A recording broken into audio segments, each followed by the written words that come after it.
লা ইউমিনু আহাদুকুম হাত্তা আকুনা হাব্বা ইলাইহি মিন ওয়ালিদিহি ওয়া ওয়ালাদিহি ওয়ান নাসি আজমাইন। আল্লাহু আকবার বলে। অতএব বান্দারে, এই জাহান্নাম থেকে যদি বাঁচতে চাও বান্দা, তাহলে তোমার এক নম্বরে কাজ হলো আল্লাহকে মহব্বত করতে হবে, ভালোবাসতে হবে। বান্দারে, তোমার সন্তানের চাইতে যদি তোমার বান্দাকে আল্লাহকে মহব্বত বেশি না করতে পারো, অতএব ওই আয়াতকে স্মরণ করে বলেন, তোমার মালের চাইতে আল্লাহকে বেশি মহব্বত করতে হবে। নবীজিকে এমন মহব্বত করতে হবে, তোমার সন্তানের চাইতে বেশি মহব্বত করতে হবে, তোমার বিবির চাইতে বেশি মহব্বত করতে হবে। বান্দারে, তোমার মার চাইতে বেশি মহব্বত করতে হবে। আমার যেই যুবক ভাইয়েরা বিবাহ করে নাই, তাদের ভালোবাসাটা হচ্ছে মা বাবার প্রতি, ঠিক কিনা আওয়াজ দিয়ে বলে। অতএব যুবক ভাইয়েরা আমার, যেই সন্তানগুলোকে দুনিয়াতে আমি প্রেরণ করলাম, যে এখন পর্যন্ত তোমরা বিবাহ করো নাই, তোমাদের মা বাবাকে যেমন মহব্বত করো, তোমাদের মাকে যেমন ভালোবাসো, আর তোমাদের সন্তানকে যেমন ভালোবাসো, এই সন্তানকে একবার বাড়িতে গিয়ে বালিশে মাথা রাখার আগে একটু চিন্তা করে দেখবেন, হুজুর যেই কথাগুলো বলল, আল্লাহর কসম করে বলি, আল্লাহর কসম করে বলি, তোমার সন্তানের চাইতে যদি তোমার নবীর উপরে বেশি ভালোবাসা না থাকে, আল্লাহর কসম করে বলি, ওই বান্দা জাহান্নামে জান্নাতের ঘ্রাণও পাইবে না। অতএব নবী হাদিসের মধ্যে বলে দিলেন, ইয়া রাসূলুল্লাহ, প্রতিটা মানুষের মধ্যে কি এই গুণ থাকতে হবে? বলে প্রতিটা মানুষের মধ্যেই থাকতে হবে। ইয়া রাসূলুল্লাহ, একটা গুণ থাকলে হবে না। আল্লাহ রাসূল বলেন, না না, একটা গুণ থাকলে হবে না, তিনটা গুণই লাগবে। অতএব বান্দার যদি এই তিনটা গুণ তোমার ভিতরে থাকতে পারেন, তাহলে আল্লাহ রাব্বুল আলামিন বলেন, কাল হাসরের ময়দানে আমার নবী মুহাম্মদ রাসূলুল্লাহ সাল্লাল্লাহু আলাইহি ওয়াসাল্লাম আপনাকে আমাকে খুঁজে খুঁজে বের করবেন। আল্লাহু আকবার বলে। আমি আপনাদের সামনে কুরআনুল কারীমের মধ্যে সূরা কয়টা, আওয়াজ দিয়ে বলবেন, কয়টা সূরা আছে? আরো জোরে বলেন। এই 114টা সূরার মধ্যে আমি সূরাতুল মুনাফিক থেকে শেষের একটি আয়াত আলোচনা করেছি। চাইছিলাম 3টা করব, যেহেতু অনেকেই চলে যাচ্ছে, রাত্র গভীর হয়ে গেছে। তারপরে যদি পারি ইনশাআল্লাহ, আপনারা যদি থাকেন তাহলে আলোচনা করব, যদি না থাকেন তাহলে আলোচনা করব। তো যাই হোক, সূরাতুল মুনাফিক থেকে শেষের 3টা আয়াত আলোচনা করার ইচ্ছা ছিল, কিন্তু আপনাদের কারণে আলোচনা করছি কয়টা বলেন? একটা আয়াত শুধু তেলাওয়াত করছি। তো যাই হোক, সূরাতুল মুনাফিক থেকে আল্লাহ তাআলা এই সূরায় মুনাফিক নাজিল হওয়ার কিছু কারণ আছে না নাই? আওয়াজ দিয়ে বলেন, আছে না নাই? আজকে যে আমরা এই প্যান্ডেল সাজাইছি, কেন সাজাইছি বলেন তো? এখানে মাদ্রাসা আছে, এই মাদ্রাসাকে কেন্দ্র করে আজকে এখানে প্যান্ডেল, কি বলেন আপনারা? তো যাই হোক, আল্লাহ তাআলা সূরা মুনাফিক নাজিল যখন করেছেন, একটা প্রেক্ষাপটকে সামনে রেখেই নাজিল করেছেন। সুবহানাল্লাহ বলেন, আরো জোরে বলেন সুবহানাল্লাহ। তো সূরাতুল মুনাফিকের মধ্যে আল্লাহ তাআলা বলেন, এই সূরাতুল মুনাফিক যখন আল্লাহ তাআলা নাজিল করেন নাই, তখন আল্লাহ তাআলা নবী মুহাম্মদ রাসূলুল্লাহ সাল্লাল্লাহু আলাইহি ওয়াসাল্লাম তিনি মক্কায় কয় বছর ছিলেন বলেন? আরো জোরে বলেন, কয় বছর ছিলেন? তো তিনি মক্কায় থাকা অবস্থায় আল্লাহ তাআলা এই সূরাতুল মুনাফিকুন ওনার উপরে নাজিল করেন নাই। আরো জোরে বলেন, করেন নাই। তিনি যখন মক্কা থেকে যখন মদিনায় চলে গেলেন, মদিনায় যাওয়ার পরে মুসলমানদের কিছু কিছু মুসলমান ছিল, তাদের মধ্যে কিছু বেঈমান ছিল, মুনাফিক ছিল, বাটপার ছিল। এখন আছে না নাই? মদিনায় যাওয়ার পরে এদের মুখোশ উন্মোচন হয়ে গেছে নবীজির কাছে। তো যখন মক্কায় ছিলেন, যারা ইহুদি নাসারা বা মুনাফিক, এরা নবীজিকে কঠিন আঘাত করেছেন, কিন্তু নবীজি বুঝতেন না। সাহাবায়ে কেরাম নামাজ পড়তেন 2 রাকাত, মুনাফিক নামাজ পড়তেন কয় রাকাত? আওয়াজ দিয়ে বলেন, আরো জোরে বলেন। সমাজের মধ্যে এরকম আছে না নাই? আরো জোরে। ভয় পাইতেছেন? আছে না নাই? আছে। তো রাসূলুল্লাহ সাল্লাল্লাহু আলাইহি ওয়াসাল্লামের উপরে আল্লাহ তাআলা সূরাতুল মুনাফিক নাজিল করলেন যখন মক্কা থেকে তিনি মদিনায় গেছেন। তো মুনাফিকদের মধ্যে একজন প্রসিদ্ধ মুনাফিক ছিল, ওনার নাম কি বলেন? আব্দুল্লাহ ইবনে উবাই ইবনে সুলুল। মুনাফিক তো অসংখ্য মুনাফিক ছিলেন, এর মধ্যে অসংখ্য মুনাফিকদের মধ্যে একজন নাম ডাকওয়ালা যিনি ছিলেন তিনার নাম কি বলেন? আব্দুল্লাহ ইবনে উবাই ইবনে সুলুল। নবীজি এক যুদ্ধের জন্য রওনা হয়ে গেলেন। নবীজি মদিনায় যাওয়ার পরে 27টি যুদ্ধের মধ্যে তিনি অংশগ্রহণ করেছেন। সুবহানাল্লাহ জোরে বলেন, আরো জোরে বলেন সুবহানাল্লাহ। তো এক যুদ্ধের জন্য নবীজি রওনা হয়ে গেলেন। সাহাবায়ে কেরাম বিভিন্ন দলে বিভক্ত হয়ে গেলেন। তো আব্দুল্লাহ ইবনে উবাইয়ের সাথে কিছু সংখ্যক সাহাবায়ে কেরাম এবং তার গ্রুপিং কিছু লোক তার সাথে যাচ্ছে। এমন সময় একজন মুহাজির সাহাবী একজন আনসার সাহাবীর সাথে একটু তর্কতর্কি লাগছে। আব্দুল্লাহ ইবনে উবাই বলতেছে, দেখো মুহাজির সাহাবী কাদেরকে বলা হয় বুঝতে হবে। কি বলেন আপনারা? মুহাজির হচ্ছে যারা নবীজির সাথে হিজরত করে মক্কায় গেছে, মদিনায় গেছে। সুবহানাল্লাহ বলেন। তাদের ঘর বাড়ি, আত্মীয় স্বজন, টাকা পয়সা, ব্যাংক ব্যালেন্স সবকিছু রোহিঙ্গাদের মতো ছেড়ে চলে আসছে। এই ত্যাগটা কি কম না বেশি বলেন? মাহফিলের জন্য হুজুরে বয়ান করছে মনে হয় 1 ঘন্টা 40 মিনিট। আমি বসে বসে শুনছি, কিন্তু 1 ঘন্টা 40 মিনিটের ভিতরে এই যে হুজুর চিল্লাইতেছে, কিন্তু একটা লোক দাঁড়ায় বলেন আমি 50,000 দিব। শেষ হয়ে গেল, আমি আগে চলে আসতাম। কি বলেন আপনারা? তো যাই হোক, আব্দুল্লাহ ইবনে উবাই সাহাবায়ে কেরামদেরকে তার কিছু নিকটতম কিছু বন্ধু বান্ধবদেরকে বলতেছে যে দেখো মুহাম্মদের যে গ্রুপটা এই মদিনায় আসছে, আমি আগেই বলছিলাম যে এদেরকে তোমরা কি করবে না, সাহায্য সহযোগিতা করবা না। এই যে আজকে তাদেরকে খাওয়ায় খাওয়া কুকুরের মতো বড় করে ফেলছো, আজকে তোমাদের উপর কি মারতেছেন, আঘাত করতেছেন। নাউজুবিল্লাহ বলে। তো যাই হোক, যা করার করছো, কিন্তু আর সামনে করো না। আমার কথা হচ্ছে যে মুহাম্মদের সাথে যারা আসছে এদেরকে যদি তোমরা সাহায্য সহযোগিতা না করো, তাহলে এরা আবার কোথায় চলে যাবে? মক্কায় ফিরে যাবে। মুহাম্মদের গ্রুপ দুর্বল হয়ে যাবে। তারপরে মদিনায় যাওয়ার পরে আমি নেতৃত্ব দিয়ে দিব। সুবহানাল্লাহ বলেন। কারণ আব্দুল্লাহ ইবনে উবাই নবীজি মক্কায় মদিনায় আসার আগে তিনার প্ল্যান ছিল, কয়েকদিন আগেই দেখেন না এখন দলীয় লোকেরা কে কার আগে যাবে, ঠিক কিনা বলে? সব দলের লোকেরাই পারাপারি লাগছে কি লাগছে না? সমন্বয় কখন চলে যাবে অপেক্ষায় আছে না নাই? তা আব্দুল্লাহ ইবনে উবাই এরকম একটা নীল নকশা সাজাইছিলেন, কিন্তু এর মধ্যেই আল্লাহ তাআলা জানালেন নবী আপনি তো 13 বছর আঘাত করেছে, মারছে, অতএব এখন আপনার মক্কায় থাকা যাবে না, এখন আপনার যাইতে হবে মদিনায়। কারণ মদিনায় অসংখ্য যুবক, অসংখ্য মুরব্বী, অসংখ্য ছোট ছোট মাসুম বাচ্চারা আপনার অপেক্ষায় আছে। সুবহানাল্লাহ বলেন। আপনি তো মক্কায় মার খাইছেন, আঘাত করছে, আঘাতও মেনে নিচ্ছেন, দাঁত হারাইছেন, আপনাকে মাথায় আঘাত করেছে, মেনে নিয়েছেন, এখন আর এই সব আচরণ আপনার সাথে করবে না। আপনি চলেন, গাড়ি কুটা রেডি করেন, আপনি মদিনায় চলে যাবেন। সুবহানাল্লাহ বলেন। এমন সময় আব্দুল্লাহ ইবনে উবাই ইবনে সুলুল সে যেই নীল নকশা সাজাইছে, তিনি বলতেছেন যেদিন মুহাম্মদ মদিনায় গেছেন সে আশ্চর্য হয়ে গেছে, কি ব্যাপার? সবাই দেখি মুহাম্মদের জন্য পাগল হয়ে গেছে। সমন্বয়ের জন্য সবাই পাগল ছিল, কে ছিল না বলেন? সমন্বয় আসার পরে সমন্বয়কে কিভাবে বের করবে? আছে না নাই? মিথ্যা বললাম? সত্য না মিথ্যা বলেন? এর জন্য আল্লাহ তাআলা এই সূরাতুল মুনাফিক থেকে যায়েদ ইবনে আরকাম রাদিয়াল্লাহু আনহু এই কথাগুলো, আব্দুল্লাহ ইবনে উবাইয়ের কথাগুলো শোনার পরে আপনাদের খারাপ লাগতেছে? আওয়াজ দিয়ে বলেন খারাপ লাগতেছে? খারাপ লাগলে ছেড়ে দিব।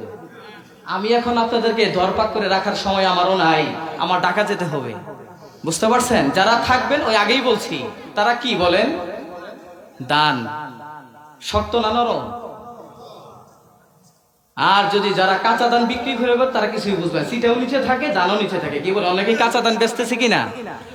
এখন এক কথাই আমার জবাব, যারা আছেন আলহামদুলিল্লাহ, তাদের জন্য আমি দোয়া করব। তো যাই হোক, যায়েদ ইবনে আরকাম রাদিয়াল্লাহু আনহু তিনি নবীজির কাছে গিয়ে সংবাদ পৌঁছালেন, ইয়া রাসূলুল্লাহ, আপনার সাহাবী আব্দুল্লাহ ইবনে উবাই, তিনাকে আপনি এত সম্মান করেন, সাহাবায়ে কেরামদের আপনি লিডার বানিয়ে দিয়েছেন, তিনি তো সাহাবায়ে কেরামদের মধ্যে উল্টাপাল্টা লাগাইতেছে। নবীজি বিশ্বাস করে নাই। নবীজি বলতেছে, কি বলে এগুলি মিথ্যা কথা। আব্দুল্লাহ ইবনে উবাই ইসলামের জন্য যেই খাটে, বাবা রে বাবা, নামাজ সব সময় আমার পিছনে পড়ে, সাহাবায়ে কেরাম পরে 2 রাকাত, সে পরে 4 রাকাত। নাউজুবিল্লাহ বলেন। এরকম মুনাফিক আছে না নাই? আছে না নাই? এখন একটু আওয়াজ জোরে দিয়ে বলেন, এখন আর ভয় আছে? ভয় আছে নি? আরে ভাই, জেলে নিলে তো আমাকে আগে নিবে, কি বলেন? আপনাদের কোনো ভয় আছে? আপনারা তো চলেই যাবে। তো যাই হোক, এর জন্য আব্দুল্লাহ ইবনে উবাইয়ের কথাগুলো যখন যায়েদ ইবনে আরকাম রাদিয়াল্লাহু আনহু তিনি নবীজিকে সংবাদ পৌঁছালেন, কেউ বিশ্বাস করে না। তখন নবীজি আব্দুল্লাহ ইবনে উবাইকে ডাকলেন, তালহিনা আব্দুল্লাহ ইবনে উবাই, তুমি কি এগুলি বলেছ? কসমের মধ্যে উলামায়ে কেরাম এখানে আছেন, ওয়াল্লাহি বিল্লাহি তাল্লাহি, যত কসম আছে সব কসম খাইছে। এবার বলেন, নবীজি বিশ্বাস করবে না? আব্দুল্লাহ ইবনে উবাই এত বড় বড় দাড়ি, লাল দাড়ি, আপনাকে বলতেছি না কিন্তু আপনারা রাগ করেন না, এত বড় বড় দাড়ি, পাঞ্জাবি টুপি। নেতারা দেখেন না এখন পাঞ্জাবি টুপি সারা স্টেজেই আসে না, মাশাআল্লাহ এত বুজুর্গ, কি বলে, তারা এসে এখানে বক্তব্য দেয়, মাশাআল্লাহ। আপনাদের এলাকার নাম জানি কি? আমি তো ভূমিকায়, হ্যাঁ, কাঙ্গালপুর সাহেব। যারা চেয়ারম্যান মেম্বার, রাগ করেন না কেউ, চেয়ারম্যান মেম্বার যারা তো ভালোই, সমাজসেবক আছে না নাই? আর যারা মনে করেন যে নিজের স্বার্থের জন্য সমাজকে পরিচালনার কথা কয়ে সমাজকে দুঃখা দেয়, এরকম আছে না নাই? তো আব্দুল্লাহ ইবনে উবাইও এইভাবে নবীজিকে ওয়াল্লাহি বিল্লাহি তাল্লাহি কসম খাইলেন, ইয়া রাসূলুল্লাহ এটা তো সম্ভবই না, আমি কিভাবে বলছি?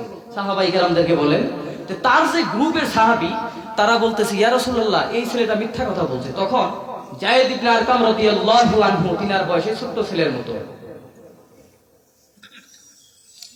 তো এর প্রেক্ষিতে এই কথা শোনার পরে আব্দুল্লাহ ইবনে উবাই এই কথা শোনার পরে, বসেন, আব্দুল্লাহ ইবনে উবাই এই কথা শোনার পরে যায়েদ ইবনে আরকাম রাদিয়াল্লাহু আনহু, যদিও ছোট ছেলে, তিনি এমন অসুস্থ হয়েছেন, বিছানায় পড়ে গেছেন। এই কথা শোনার পর তারা যে মিথ্যাচার বানাইছে, আল্লাহ রাব্বুল আলামিন আব্দুল্লাহ ইবনের এই কথা শোনার পরে আব্দুল্লাহ ইবনে উবাই যখন অসুস্থ হয়ে পড়লেন, আব্দুল্লাহ ইবনে উবাইয়ের কথার প্রেক্ষিতে রব্বুল আলামিন কুরআনুল কারীমের মধ্যে আয়াত নাযিল করলেন। সূরাতুল মুনাফিকের মধ্যে আল্লাহ রাব্বুল আলামিন আয়াত নাযিল করলেন। আপনারা সাথে সাথে বলবেন, ইযা জাআকাল মুনাফিকুনা ক্বালু নাশহাদু ইন্নাকা লারাসূলুল্লাহি ওয়াল্লাহু ইয়ালামু ইন্নাকা লারাসূলুহু ওয়াল্লাহু ইয়াশহাদু ইন্নাল মুনাফিকিনা লাকাযিবুন। আল্লাহু আকবার বলে আব্দুল্লাহ ইবনে উবাইকে এমন মিথ্যাচার মেসেজের পরে যায়েদ ইবনে আরকাম রাদিয়াল্লাহু আনহু তিনি বিছানায় শুয়ে গেছেন, এমন অসুস্থ হয়ে পড়ছেন, এমন মিথ্যাচার তার উপরে দেওয়া হয়েছে, এমন কথা সহ্য করতে পারে নাই। কিন্তু আল্লাহ রাব্বুল আলামিন জিবরাইল আমিনের মাধ্যমে এমন একটা আয়াত নাযিল করলেন, নবীজি যখন বেঈমান মুনাফিকের দলেরা বড় বড় লম্বা দাড়িওয়ালারা যখন আপনার কাছে এসে বলে আপনি আল্লাহর রাসূল, অতএব নবী আপনি টেনশন করবেন না, আমি এত সাক্ষী দিয়ে দুনিয়াতে প্রেরণ করেছি। অতএব নবী এই আব্দুল্লাহ ইবনে উবাই এর মতো যত অসংখ্য সাহাবী আপনার ডানে পিছনে আছে, সব সাহাবীগুলো তারা আপনার সাথে মিথ্যা আচার করে, অতএব যায়েদ ইবনে আরকাম রাদিয়াল্লাহু আনহু যেই কথাটা বলেছে এই কথাটাই সত্য, শুধু এক সত্য নয়, 100 সত্য। সুবহানাল্লাহ বলে যায়েদ ইবনে আরকাম রাদিয়াল্লাহু আনহুকে সান্ত্বনা দেওয়ার জন্য আল্লাহ রাব্বুল আলামিন কুরআনুল কারীমের মধ্যে এমন আয়াত নাযিল করলেন। এই আয়াত নাযিল করার পরে ওই মক্কা জমিনের মধ্যে যতগুলো, মদিনার মধ্যে যতগুলো মুনাফিক ছিলেন, আব্দুল্লাহ ইবনে উবাই ইবনে সালুলের সাথে যত মুনাফিক ছিলেন, সব মুনাফিকগুলো চিহ্নিত হয়ে গেলেন। সুবহানাল্লাহ জুড়ে বলেন। এখন সমাজের মধ্যে কিছু কিছু মুনাফিক আছে, এদেরকে চিহ্নিত করার সময় আসছে না নাই? এখন সময় আছে না নাই? আছে, এখনই সময়। এই সমাজের মধ্যে এমন কিছু মুনাফিক আছে যারা লেবাস পরে পরে সমাজের বিচার করে, কি করে না? এই সমাজের মধ্যে বাম পকেটে যখন 5,000 টাকা দিয়ে দেয়, বিপক্ষে দল আছে না নাই? যখন 5,000 টাকা সম্মানের হাতে হাত দিয়ে দেয়, মুসাফা করে দেয়, বিচার রাতে রাতে সকালে পরিবর্তন হয় কি হয় না? আওয়াজ দে বলে। অতএব আল্লাহ রাব্বুল আলামিন এই সূরাতুল মুনাফিকের মধ্যে শেষের 3টি আয়াত আল্লাহ রাব্বুল আলামিন মুনাফিকদের জন্য নাযিল করেছেন প্রথম আয়াত। এরপর আল্লাহ রাব্বুল আলামিন সূরাতুল মুনাফিকের মধ্যে শেষের 3টি আয়াত মুমিনদেরকে সান্ত্বনা দেওয়ার জন্য আল্লাহ রাব্বুল আলামিন ঘোষণা দিয়ে দিলেন, মুমিন বান্দারা রে, আমি আল্লাহ রাব্বুল আলামিন তোমাদের উপর সূরাতুল মুনাফিক নাযিল করেছি। আল্লাহ রাব্বুল আলামিন 1 থেকে 8 নাম্বার আয়াত পর্যন্ত মুনাফিকদের ব্যাপারে আলোচনা করেছেন, আর আল্লাহ রাব্বুল আলামিন 3টে আয়াত শুধু মুমিনদেরকে সান্ত্বনা দেওয়ার জন্য আলোচনা করেছেন। অতএব আল্লাহ রাব্বুল আলামিন বলেন, আমার সাথে সাথে বলবেন, ইয়া আইয়ুহাল্লাযীনা আমানু লা তুলহিকুম আমওয়ালুকুম ওয়ালা আওলাদুকুম আন যিকরিল্লাহ ওয়া মান ইয়াফআল যালিকা ফাউলাইকা হুমুল খাসিরুন। আল্লাহু আকবার বলেন।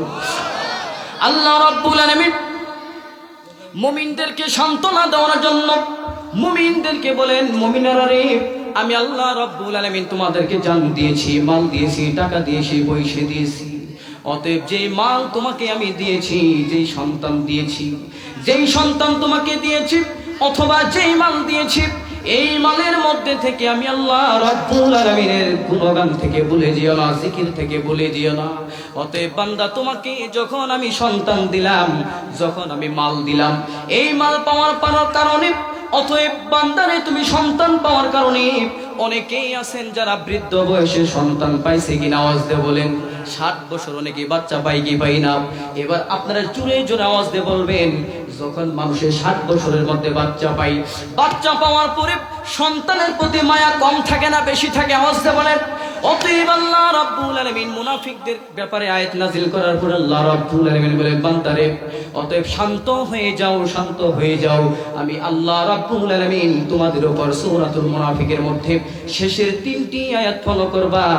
যদি বান্দা 3টি আয়াত ফলো করতে পারো, তুমি কামিল মুসলমান হয়ে যাবা। সুবহানাল্লাহ বলে। অতএব আল্লাহ রাব্বুল আলামিন মুমিনদেরকে বলেন, বান্দারে, তোমাকে আমি তিনটি আকর্ষণীয় বিষয় দিয়েছি। 1 নম্বরে তোমাকে আমি সন্তান দিয়েছি, মাল দিয়েছি, টাকা দিয়েছি, পয়সা দিয়েছি। বান্দারে, যখন সন্তানের পিছনে পেড়ে যখন তুমি আমি আল্লাহ রাব্বুল আলামিন জিক্রুল্লাহ, এখানে আমি আল্লাহ রাব্বুল আলামিন জিকির থেকে ভুলে যাবা অথবা ইবাদত থেকে গাফিল হয়ে যাবি, বান্দারে সন্তানের সাথে খেলা করতে করতে ভুলে যাবি। এদিকে আমাদের মাদ্রাসায় যখন কাঙ্গাল কুশা মাদ্রাসায় যখন মুয়াজ্জিন সাহেব আযান দিবে, আসসালাতু খায়রুম মিনান নাওম, হাইয়া আলাস সালাত, অতএব এই শব্দগুলো যখন মুয়াজ্জিন সাহেব আওয়াজ দেয়, দিনে কয়বার আওয়াজ দেন? আওয়াজ দিয়ে জোরে বলেন কয়বার আওয়াজ দেয়? আরো জোরে বলেন কয়বার? আরো জোরে আওয়াজ দিয়ে বলেন কয়বার? যখন মুয়াজ্জিন সাহেব 5 বার আওয়াজ দিয়ে বলেন, আসসালাতু খায়রুম মিনান নাওম, আসসালাতু খায়রুম মিনান নাওম, হাইয়া আলাস সালাহ, হাইয়া আলাল ফালাহ, যখন আওয়াজ দেই বান্দারে, তখন তুমি সন্তান, বৃদ্ধ বয়সে সন্তান পেয়েছো, সন্তান পাওয়ার পরে, মাল পাওয়ার পরে আমি আল্লাহ রাব্বুল আলামিনকে ভোলা যাবে না। অতএব বান্দারে, যদি সন্তানের পিছনে পড়ে মুয়াজ্জিন আযান দিয়ে নামাজকে ত্যাগ করবা, ব্যবসা করতে গিয়ে ব্যবসার পিছনে পড়ে বান্দারে আমি আল্লাহকে ভুলে যাবা, আমি আল্লাহর ইবাদত থেকে ভুলে যাবা, আমি আল্লাহর নামাজ থেকে ভুলে যাবা। অতএব বান্দারে শুনে রাখো, আমি আল্লাহ রাব্বুল আলামিন সূরাতুল মুনাফিকের মধ্যে ঘোষণা দিয়ে দিলাম, সূরাতুল মুনাফিকের মধ্যে ঘোষণা দিয়ে দিলেন, ওয়া মান ইয়াফআল যালিকা ফাউলাইকা হুমুল খাসিরুন। আল্লাহু আকবার বলে।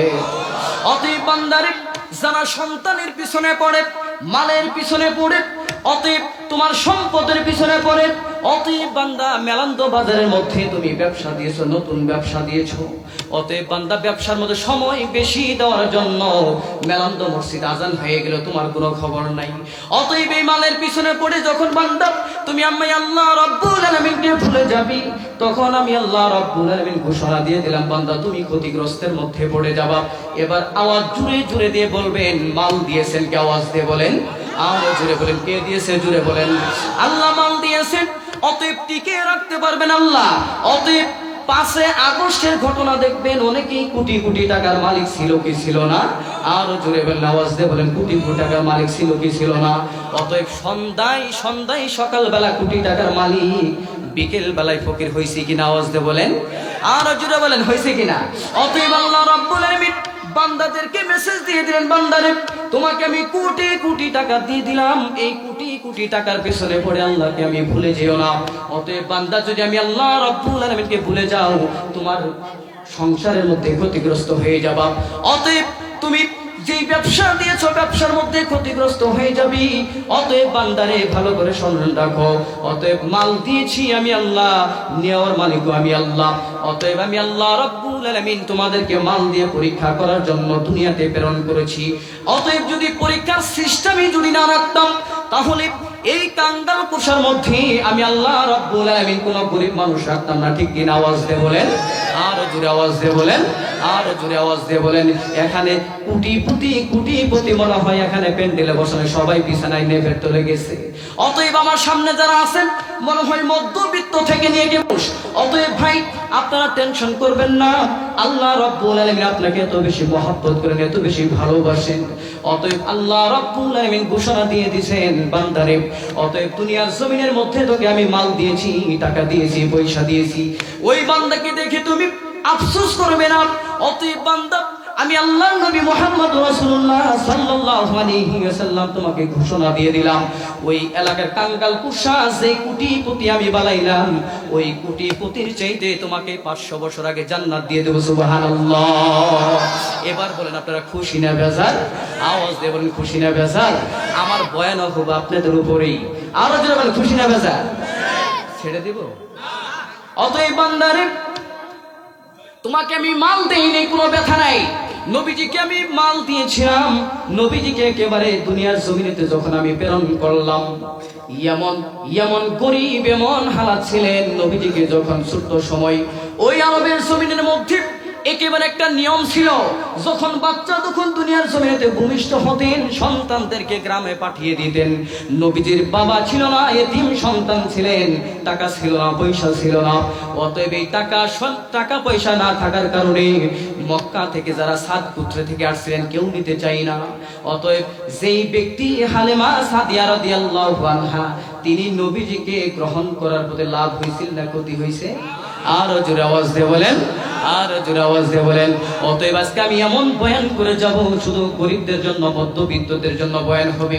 বান্দারে টেনশন করবি না, তোমাদেরকে আমি জান দেইনি, মাল দেইনি, কিন্তু বান্দারে টেনশন করবি না।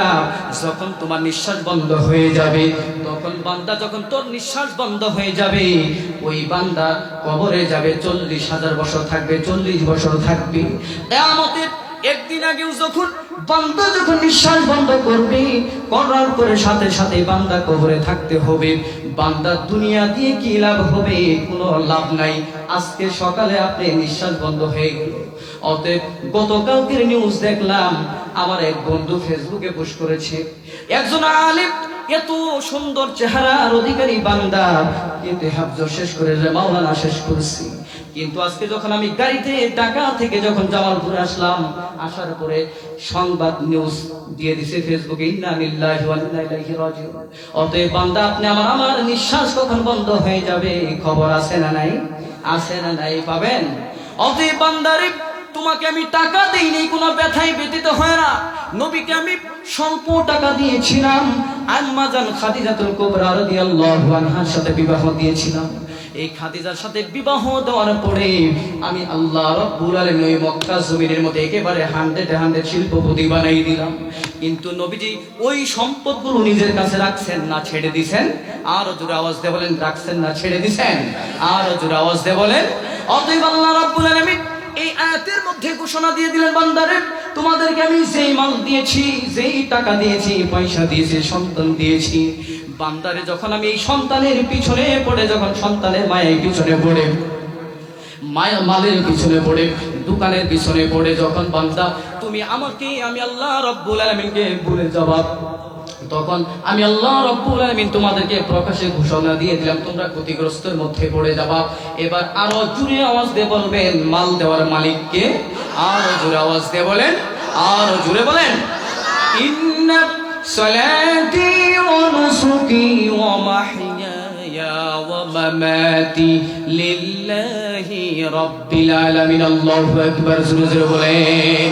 বান্দারে ওই মেলান্দ বাজারের মধ্যে যেই কোটি টাকা তুমি দোকান দিয়েছো, অথবা বান্দারে তোমাকে যেই সন্তান দিয়েছি, যেই মাল দিয়েছি, সমস্ত কিছুর মালিক কে? আওয়াজ দিয়ে বলেন, আরো জোরে আওয়াজ দিয়ে বলেন।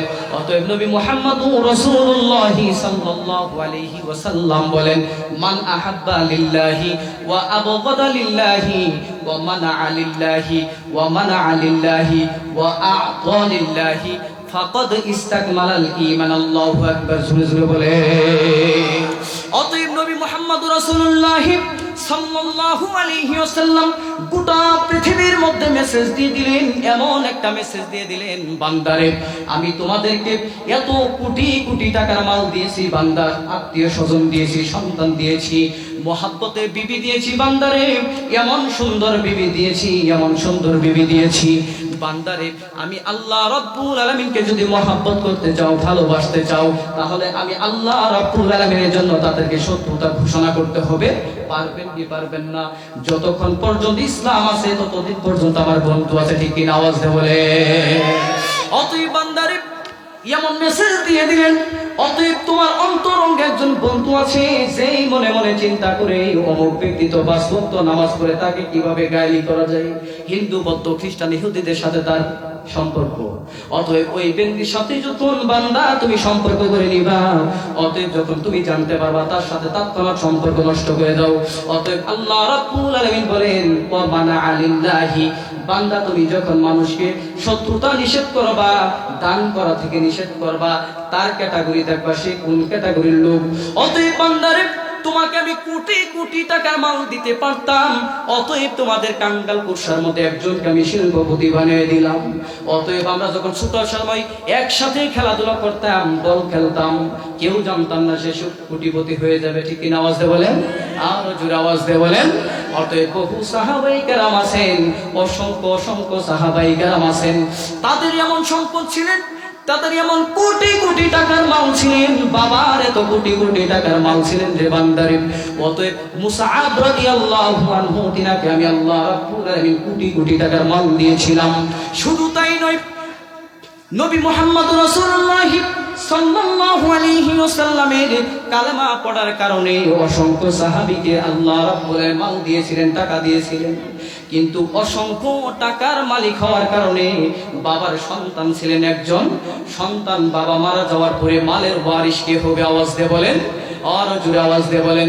অতএব বান্দারে বহু সাহাবায়ে কেরাম ছিলেন, অসংখ্য সাহাবায়ে কেরাম ছিলেন, যারা নবী মুহাম্মদুর রাসূলুল্লাহ সাল্লাল্লাহু আলাইহি ওয়াসাল্লামের এই কালেমা শাহাদা পড়ার কারণে তাদের বাবার মাল থেকে খারেজ হয়ে গেছে, তাদের সন্তানের সাথে সম্পর্ক নষ্ট হয়ে গেছে, তাদের আত্মীয় স্বজনের সাথে সম্পর্ক নষ্ট হয়ে গেছে।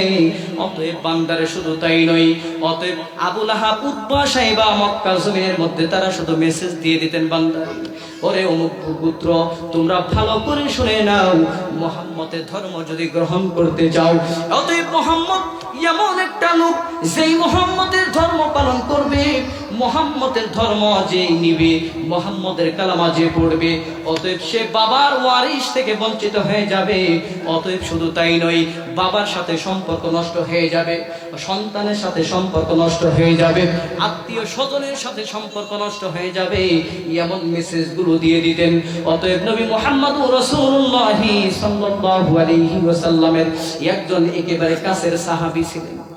বান্দারে যদি এই আল্লাহ রাব্বুল আলামিন অসংখ্য সাহাবায়ে কেরামদেরকে আল্লাহ রাব্বুল আলামিন তিনি মাল দিয়েছিলেন, টাকা দিয়েছিলেন, পয়সা দিয়েছিলেন।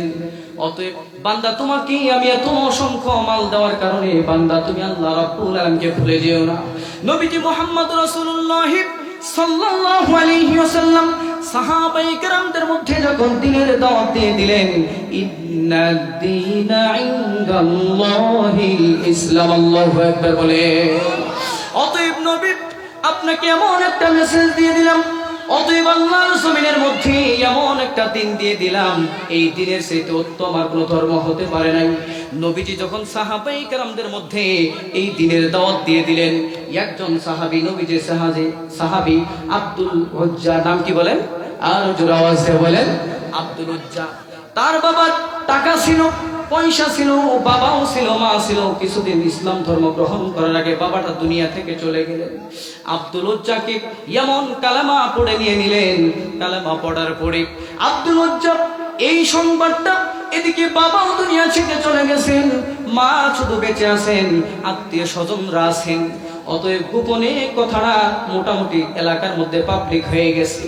আব্দুল উজ্জা বন্ধু বান্ধব যতগুলো ছিল চাচার কাছে বিচার দিয়ে দিলেন, চাচা আপনার ছেলে আব্দুল উজ্জা, অতএব যাকে আপনি এত সন্তানের মতো মায়া করছেন, ভালোবাসছেন, চাচা এই সন্তান আমরা গতকাল অমুক জায়গা থেকে মেসেজ পাইলাম আব্দুল উজ্জা নাকি মুহাম্মদের কালেমা পড়ে মুসলমান হয়ে গেছে। সুবহানাল্লাহ। অতএব আব্দুল উজ্জা চাচা এমন মেসেজ পাওয়ার পরে আব্দুল উজ্জার চাচা তিনি রাগান্বিত হয়ে গেলেন। আব্দুল উজ্জা বাতিজাকে ডেকে ডেকে বললেন, তালহিনা বাতিজা, গতকাল যেই একদল যুবক আমার কাছে আসছে, আসার পরে বলতেছে তুমি নাকি মুহাম্মদের কালেমা পড়েছ। অতএব বাতিজা তোমাকে আমি মেসেজ দিয়ে দিলাম, তোমাকে দেখভাল করার দায়িত্ব হলো আমার। তোমাকে আমি দেখভাল করি, তোমাকে আমি তোমার ফ্যামিলি দেখি আমি। অতএব আব্দুল উজ্জা ভালো করে শুনে নাও, তুমি যদি মুহাম্মদের কালেমা পড়ো, অতএব এখনো সময় আছে, তুমি যদি মুহাম্মদের কালেমা ছেড়ে না দাও চাচা ভাতিজা, তাহলে শুনে রাখো আমি আব্দুল উজ্জার চাচা হয়ে বলতেছি না, তোমার বাবা অভিভাবক হয়ে বলতেছি। তুমি যদি মুহাম্মদের কালেমা ছেড়ে না দাও তাহলে তোমার সম্পদ থেকে বঞ্চিত হতে হবে, তোমার মাকে তোমাকে ত্যাগ করতে হবে। ওই মক্কা জমিনের মধ্যে সবচেয়ে সুন্দরী নারীর সাথে তোমাকে বিবাহ দিয়েছি। অতএব আব্দুল উজ্জা তোমাকে যেই সুন্দর নারী আমি দিয়েছি সেই সুন্দর নারীকেও তোমার তালাক দিতে হবে। তোমার যেই গায়ে পোশাক আছে আব্দুল উজ্জা, সেই পোশাকটাও খুলে দিতে হবে। আব্দুল উজ্জা আওয়াজ দিয়ে বললেন, চাচারে শুধু আমার সম্পদ নয়, আমার মা নয়, আমার বাবা নয়, অতএব আমার সুন্দর স্ত্রী নয়, যদি আমার গোটা সম্পদ নয়, যদি আমি আব্দুল উজ্জার জীবনও দিয়ে দিতে হয় তারপর মুহাম্মদের কালেমা ছাড়ব না, আল্লাহু আকবার বলে। অতএব আব্দুল উজ্জাকে এমন ভাবে চাচা আঘাত করলেন, এমন ভাবে মারলেন, মারার কারণে আব্দুল উজ্জার মাথা থেকে মাথা ফেটে ফেটে, শরীর ফেটে ফেটে ভিঙ্গি দিয়ে রক্ত বের হইতেছে। আব্দুল উজ্জা শুধু কালেমা শাহাদা বলতেছেন, তারপরও বাতিজা পিটাইতেই আছেন। এত অসংখ্য মার খাওয়ার পরেও তারা কালেমা ছাড়ে নাই। অতএব আমরা তো উহুদ পাইনি, ঠিক না বলে? আমরা বদর পাইনি, আমরা অসংখ্য নবীজি মুহাম্মদুর রাসূলুল্লাহ সাল্লাল্লাহু আলাইহি ওয়াসাল্লাম যুদ্ধের মধ্যে অংশগ্রহণ করেছেন। সাহাবায়ে কেরাম দেখতেছেন একজনের মাথাকে আরেকজনে আলাদা করে দিতেছেন। এরকম দেখার পরে, এমন দৃশ্য দেখার পরে এবার আপনি বলেন আপনার সন্তান অথবা আপনার সন্তানকে আপনি যেতে দিবেন না বাধাই রাখবেন? আর জোরে আওয়াজ দিয়ে বলেন। অতএব সাহাবায়ে কেরামের এত ঈমান কঠিন ছিলেন, তাদের নিজের সন্তানকে রেখে, বাবাকে রেখে, সুন্দর ফুটফুটে কন্যা সন্তানকে রেখে, বিবিকে রেখে সবকিছু ত্যাগ করে আব্দুল উজ্জা কালেমা শাহাদা পড়ে মুসলমান হয়ে গেলেন। এবার আপনারা শুধু মিলেই দেখেন, যদি সম্পদ ত্যাগ করতে পারে, মা বাবাকে ত্যাগ করতে পারে, বিবিকে ত্যাগ করতে পারে, এই ত্যাগ করার বিনিময় কি নিয়েছেন? আওয়াজ দে বলে কালেমা নিয়েছেন। অতএব এবার আপনি আমার হিসাবটা মিলাই দেখেন যে আপনা আমার অবস্থান কোন জায়গায় আছে।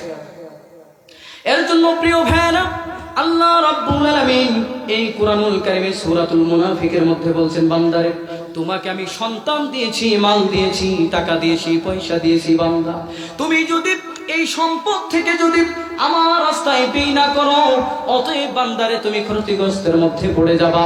অতএব এই তিন কথা যারা না মানবে, আমি আল্লাহ রাব্বুল আলামিন তাদের জন্য এমন একটা জাহান্নাম বানিয়ে রাখছি, ওই নামে জাহান্নাম। যারা কথা শুনবে না, শুধু মিথ্যাচার করবে, ফাওয়াইলু ইয়াউমাইযিল লিল মুকাজ্জিবিন। বান্দারে মুনাফিকদের এক নাম্বার আলামত হচ্ছে তারা বেশি বেশি কি বলবে? আর আওয়াজ দিয়ে বলেন, কি বলবে? তারা শুধু মিথ্যা বলবে। অতএব এই মুনাফিকের দলদেরকে প্রথম আলামত হচ্ছে মিথ্যা বলা, আর মুমিনের প্রথম আলামত হচ্ছে সত্য বলা। সুবহানাল্লাহ বলে। অতএব বান্দা তুমি যদি মাল ত্যাগ না করো, সন্তানদেরকে ত্যাগ না করো, ক্ষতিগ্রস্তের মধ্যে পড়ে যাবা। বান্দারে তুমি এমন ক্ষতিগ্রস্তের মধ্যে পড়লে আল্লাহ রাব্বুল আলামিন ঘোষণা দিয়ে দিলেন, ফাওয়াইলু ইয়াউমাইযিল লিল মুকাজ্জিবিন। আমি আল্লাহ রাব্বুল আলামিন তোমার জন্য ওয়াইল নামে জাহান্নাম বানিয়ে রাখছি। নাউজুবিল্লাহ বলে। অতএব এই জাহান্নামের মধ্যে আল্লাহ রাব্বুল আলামিন আপনাকে আমাকে এমন কঠিন শাস্তির ব্যবস্থা করে রেখেছেন, এমন কঠিন শাস্তির ব্যবস্থা রেখেছেন। অতএব আল্লাহ রাব্বুল আলামিন বললেন, বান্দারে যারা এই তিন কথা না মানবে, যারা আমার কথার অনুসরণ না করবে, আমি আল্লাহ রাব্বুল আলামিন তাদের জন্য জাহান্নাম বরাদ্দ করে রেখে দিয়েছি। ওই জাহান্নামের মধ্যে আমি আল্লাহ রাব্বুল আলামিন এমন আযাব গজব দিয়েছি। অতএব এমন আযাব গজব দিয়েছি। কিন্তু নবীজির কাছে যখন জিবরাইল আমিন জাহান্নামের আয়াতগুলো নিয়ে আসতেন, নিয়ে আসার পরে নবী মুহাম্মদুর রাসূলুল্লাহ সাল্লাল্লাহু আলাইহি ওয়াসাল্লাম জিবরাইল আমিনকে জিজ্ঞাসা করতেন, ভাই জিবরাইল তোমার মনটা এত খারাপ কেন, আজকে এত খারাপ কেন? কোন সময় যখন আমার কাছে আয়াত আনো তোমার মনটা এত খুশি খুশি লাগে, আজকে কেন খারাপ? জিবরাইল আলাইহিস সালাতু ওয়াস সালাম বললেন, মুহাম্মদ সাল্লাল্লাহু আলাইহি ওয়াসাল্লাম আমাকে আল্লাহ রাব্বুল আলামিন এমন একটা মেসেজ দিয়ে পাঠাইছেন, যেই মেসেজটা আমি শোনার পরে দেখার পরে আমার চোখ দিয়ে শুধু পানি আসতেছে। যখন আল্লাহ রাব্বুল আলামিন জাহান্নামের আয়াতগুলো নাযিল করলেন, নাযিল করার পরে জিবরাইল আমিনের কাছে পাঠাইলেন, তখন জিবরাইল আমিন নবী মুহাম্মদুর রাসূলুল্লাহ সাল্লাল্লাহু আলাইহি ওয়াসাল্লামের কাছে যখন কথা বলতেন, ইয়া রাসূলুল্লাহ আমাকে আল্লাহ রাব্বুল আলামিন জাহান্নামের আয়াত দিয়ে পাঠাইলেন, কিন্তু জাহান্নামের আয়াত আমার কাছে দেওয়ার আগে আল্লাহ রাব্বুল আলামিন আমি জিবরাইলকে বললেন, জিবরাইল রে আমি আল্লাহ তাআলা জাহান্নামকে বানাইলাম, জান্নাতকে বানাইছি। অতএব জিবরাইল এবার জাহান্নামের মধ্যে চলে যাও, জাহান্নামের উপর অংশটা দেখে আসো। অতএব জাহান্নামের উপর অংশ দেখার পরে আমি আল্লাহ রাব্বুল আলামিন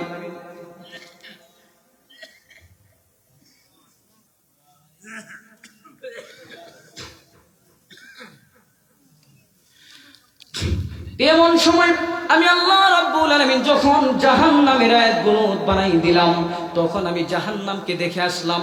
জাহান্নামের উপর অংশ যখন দেখলাম, জাহান্নামের উপরে অংশ এত সুন্দর করে বানাইছেন, এত ফুল ফল, এত রং ডং করে বানাইছেন। এই জাহান্নামকে দেখার পরে আমি আল্লাহি বিল্লাহি আল্লাহর জাতের কসম খেয়ে নিলাম, আর আল্লাহর কাছে গিয়ে বললাম, আল্লাহ আপনি এমন ভাবে জাহান্নামকে বানাইছেন, জাহান্নামের উপর অংশকে বানাইছেন, এই জাহান্নামকে বানানোর কারণে আমার মনে হয় না মুহাম্মদের কোনো একটা উম্মত জান্নাতে যেতে পারবে। অতএব জাহান্নামের উপরে অংশ আল্লাহ তাআলা এমন আকর্ষণীয় করে বানাইছেন, ফুল ফাল যত রং ডং আছে, দুনিয়াটা কি রং ডং কিনা? আওয়াজ দিয়ে বলেন, আরো জোরে বলেন। অতএব জিবরাইল আমিন মুহাম্মদুর রাসূলুল্লাহ সাল্লাল্লাহু আলাইহি ওয়াসাল্লামকে বললেন, জিবরাইল আর কি দেখছো বলো? বলে এমন সুন্দর আকর্ষণ করে বানাইছেন, কিন্তু এমন সুন্দর আকর্ষণ করে বানানোর পরে আল্লাহর জাতির কসম খেয়ে বললাম, আল্লাহ জাহান্নাম কেমন আকর্ষণ করে বানাইছেন, এত আকর্ষণ করে বানাইলেন আমার মনে হয় না আখেরি নবীর উম্মতের কোনো একটা উম্মত জান্নাতে যেতে পারবে। আল্লাহ রাব্বুল আলামিন জিবরাইল আমিনের এত মুহাব্বতের কণ্ঠের কথা শোনার পরে জিবরাইল আমিন বললেন, আল্লাহ আমার মনে হয় না পারবে। তখন আল্লাহ রাব্বুল আলামিন বললেন, জিবরাইল রে জাহান্নামের উপর অংশ দেখলাম, এবার জাহান্নামের ভিতরে অংশটা দেখে আসো। জাহান্নামের ভিতরে অংশ দেখে আসবেন। জাহান্নামের মধ্যে এত আযাব গজব দিয়ে বানাইছেন, আযাব গজব দিয়ে বানাইছেন। এই আযাব গজব পাওয়ার পরে জিবরাইল আমিন আল্লাহর কাছে আবার বললেন, আল্লাহ আপনার জাতের কসম করে বললাম, আপনার জাতের কসম করে বললাম, এই জাহান্নামকে ভিতরে যেমন ভয়াবহ অবস্থা বানাইছেন, যেমন আপনি কঠিন অবস্থা বানাইছেন, এত আযাব গজব দিয়ে বানাইছেন, আমার মনে হয় না আপনার জাতের কসম একবার নয়, দুইবার নয়, শতবার বলে বলি, এই জাহান্নামের অবস্থা যদি কোনো বান্দা নিজে নিজে নিজে নিজে জাহান্নামের আয়াতগুলো সামনে রেখে রেখে যদি একটু বান্দা অনুশোচনা করে, আমার মনে হয় না আখেরি নবীর উম্মত একটা জাহান্নামে যাবে। আল্লাহু আকবার জোরে বলে। অতএব আমাদের নবীদের মধ্যে একজন নবী ছিলেন যিনি সরাসরি আল্লাহর সাথে কথা বলেন। আওয়াজ জোরে দিলেন, কে? নবীর নাম কি? আওয়াজ দিয়ে বলেন, আর জোরে আওয়াজ দিয়ে বলেন। নবী পয়গম্বর মুসা আলাইহিস সালাতু ওয়াস সালাম আল্লাহ যখন এমন জাহান্নামকে বানাইলেন, জান্নাতকে বানাইলেন, এই জাহান্নামকে বানানোর পরে আল্লাহ রাব্বুল আলামিন পয়গম্বর মুসা আলাইহিস সালাতু ওয়াস সালামকে বর্ণনা দিয়ে দিলেন, মুসা তোমার উম্মত যদি তোমার উপরে কালেমা না পড়ে মুসা শিওর হয়ে নাও, আমি তোমার একটা উম্মতকেও জান্নাতে দিব না, জাহান্নামে ফেলাই দিব। অতএব আল্লাহ রাব্বুল আলামিন মুসার সামনে অসংখ্য লোককে জাহান্নামে বানিয়ে দেখাইলেন, জান্নাত দেখাইলেন।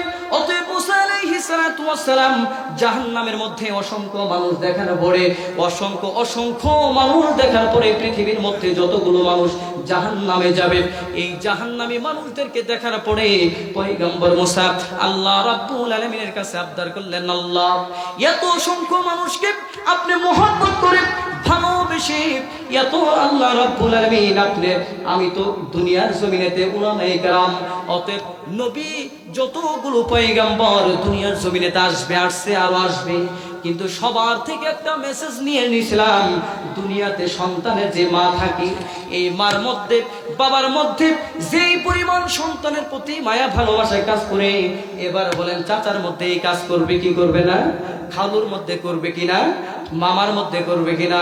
অতএব যদি কঠিন আত্মীয় স্বজনরা আপনার বাসায় এসে বলে বাবা মারা গেছে তাই তো আমি নিয়ে নিলাম, বাবার মতো করতে পারবে? আর জোরে আওয়াজ দিয়ে বলেন পারবে? অতএব মুসা পয়গম্বর আলাইহিস সালাতু ওয়াস সালাম আল্লাহ রাব্বুল আলামিনকে বললেন, আল্লাহ আপনি কোটি কোটি মানুষকে জাহান্নামে দিয়ে দিলেন, কিছু মানুষকেও জান্নাতে দিয়ে দিলেন, কিন্তু আল্লাহ এই মানুষগুলোকে জাহান্নামে দেওয়ার কারণ কি, জান্নাতে দেওয়ার কারণ কি? কিন্তু উলামায়ে কেরাম তো মেসেজ দিয়ে দিয়েছিলেন, আমি আল্লাহ রাব্বুল আলামিন মোহাব্বতকে 100টা ভাগ করলাম, 100টা ভাগ করার পরে 1 ভাগ মোহাব্বত মা বাবার মধ্যে দিয়ে দিলাম, কিন্তু আর 99 গুণ ভালোবাসা আমি আল্লাহ রাব্বুল আলামিনের মধ্যে রেখে দিয়েছি। সুবহানাল্লাহ। এই 100 মোহাব্বতের মধ্যে এবার 1 গুণ ভালোবাসা মা বাবার মধ্যে থাকার পরে মা বাবা সন্তানের জন্য নিজের জীবন বিসর্জন দিতে চাই কি চাই না? আর জোরে আওয়াজ দিয়ে বলে চাই কি চাই না? অতএব মুসা আলাইহিস সালাতু ওয়াস সালাম আল্লাহ রাব্বুল আলামিনকে বলেন, আল্লাহ এত 99 গুণ ভালোবাসা আপনার মধ্যে রেখে কেমন মায়া আপনি করেন, যেই মায়া করার কারণে অসংখ্য মানুষকে আপনি জাহান্নামে দিয়ে দিলেন, অসংখ্য মানুষকে আপনি জান্নাতে দিয়ে দিলেন। আল্লাহ রাব্বুল আলামিন পয়গম্বর মুসা আলাইহিস সালাতু ওয়াস সালামকে মেসেজ দিয়ে দিলেন, মুসা রে ভালো করে শুনে নাও, আমি আল্লাহ রাব্বুল আলামিন তোমার সাথে জবাব দেওয়ার আমার টাইম নাই, অতএব দুনিয়া তোমাকে আবাদ করার জন্য আমি মুসা তোমাকে প্রেরণ করেছি। অতএব মুসা তোমার বাড়িতে যেই জায়গা আমি দিয়েছি, যেই জীবিকা অর্জনের জন্য যেই জায়গাগুলো দেখাই দিলাম, এই জায়গার মধ্যে তুমি ধান আবাদ করে নাও, অথবা গম আবাদ করো, অথবা চীনা আবাদ করো, এইগুলি অথবা ভুট্টা আবাদ করে নাও। পয়গম্বর মুসা আলাইহিস সালাতু ওয়াস সালাম আল্লাহ রাব্বুল আলামিনের কথা শোনার পরে, আল্লাহ রাব্বুল আলামিনের মেসেজ পাওয়ার পরে দুনিয়ার জমিনের মধ্যে তিনি গম আবাদ করলেন। সুবহানাল্লাহ বলে। তারপরে মুসা আলাইহিস সালাতু ওয়াস সালাম তিনি নিজের বাড়ির সামনে ডানে পিছনে গম আবাদ করলেন। গম আবাদ করার পরে যখন গমের গাছ বড় হয়ে গেলেন, মুসা আলাইহিস সালাতু ওয়াস সালাম সাত তেল যা লাগে সব দিলেন। দেওয়ার পরে আল্লাহ রাব্বুল আলামিন পয়গম্বর মুসা আলাইহিস সালাতু ওয়াস সালাম থেকে তার জেহেন থেকে এই কথাটা ভুলাই দিয়েছেন। যখন মুসা গমগুলো পেকে গেলেন, পাকার পরে গমগুলো বাড়ি থেকে কেটে আনলেন, আনার পরে শুকাইলেন। শুকানোর পরে এই গমগুলো সুন্দরভাবে পরিষ্কার করে লোক সাথে নিয়ে পরিষ্কার করে তিনি মটকা কুলা ভরে রাখলেন। ভরে রাখার পরে কিছুদিন পরে আল্লাহ রাব্বুল আলামিন পয়গম্বর মুসা আলাইহিস সালাতু ওয়াস সালামকে তুর পাহাড়ে দেখলেন, মুসা রে তুমি তো আমাকে বলেছিলে, তুমি তো দুনিয়ার জমিনের মধ্যে অসংখ্য মানুষকে আমি আল্লাহ রাব্বুল আলামিন জাহান্নামে দিয়ে দিলাম, অসংখ্য মানুষকে জাহান্নামে দিয়ে দিলাম, কিন্তু মুসা এবার আমি যেই প্রশ্নগুলো করব প্রশ্নগুলোর উত্তর দিয়ে দিবা। অতএব তোমাকে আমি বললাম গমের আবাদ শুরু করে দাও, তুমি গমের আবাদ শুরু করলা। এবার গম লাগাইলাম, গম বীজগুলো জমির মধ্যে বিস্তার করলাম, বুনলাম, অতএব গাছ হলো। গাছ হওয়ার পরে বাড়ি থেকে ডাললাম। এই গমগুলো তুমি গাছ কাটার পরে লোক সংখ্যা নিয়ে তুমি এই গমগুলো পরিষ্কার করে গমগুলো রাখছো কোথায়? পয়গম্বর মুসা আলাইহিস সালাতু ওয়াস সালাম আল্লাহ রাব্বুল আলামিনকে বলেন, আল্লাহ এই আগাছা, এই আগাছাগুলো যতগুলো মরিচিকা ছিলেন, যতগুলো ময়লা ছিলেন, যত গাছ ছিলেন, এই গাছ থেকে ঘমগুলো পরিষ্কার করে করে মটকা কুলার মধ্যে ভরে রাখছি। অতএব আল্লাহ রাব্বুল আলামিন বললেন, মুসা রে, তোমাকে যেই গম গাছ দিলাম, এই গমের গাছগুলো কোথায় রাখছো? পয়গম্বর মুসা আলাইহিস সালাতু ওয়াস সালাম আল্লাহ রাব্বুল আলামিনকে বলেন, আল্লাহ, দুনিয়ার জমিনের মধ্যে যেই গম গাছ লাগাইছি, এই গম গাছগুলো আমি যেই জমির ফসলের মতো আবাদ করেছিলাম, এই জমির উপরে স্তূপ করে রেখে আগুন দিয়ে জ্বালাই দিয়ে পুড়ে ফেলছি। তখন আল্লাহ রাব্বুল আলামিন বললেন, মুসা রে, তুমি গম গাছ সহ তোমার কুলার মধ্যে ভরে রাখতা। বলে, আল্লাহ, না, রাখা যাবে না। বলে, কেন? বলে, এর জন্য রাখা যাবে না, কারণ এগুলি হচ্ছে ময়লা, আগাছা, আগাছা তো রাখা যাবে না। অতএব আল্লাহ রাব্বুল আলামিনকে পয়গম্বর মুসা আলাইহিস সালাতু ওয়াস সালাম আওয়াজ দিয়ে বললেন, মুসা রে, তুমি তো বলেছিলে তো মায়া ভালোবাসা দিয়ে আপনি তো আর রহমান আর রহিম, এত মায়া ভালোবেসে বেশে বান্দাদেরকে জাহান্নামে দিয়ে দিলেন, কেন আবার জান্নাতে দিয়ে দিলেন মুসা? তখন আল্লাহ রাব্বুল আলামিন বলবেন, মুসা, অসংখ্য নবী আমি দুনিয়ার জমিনের মধ্যে প্রেরণ করেছিলাম, এই নবীগুলো শুধু জান্নাত জাহান্নামের আলোচনা করেছে। অতএব মানুষ দুর্গদেরকে হাতে হাতে কলমে কলমে বোঝায় দিয়েছে, তারা না বোঝার কারণে ক্ষতিগ্রস্ত হয়ে গেছে।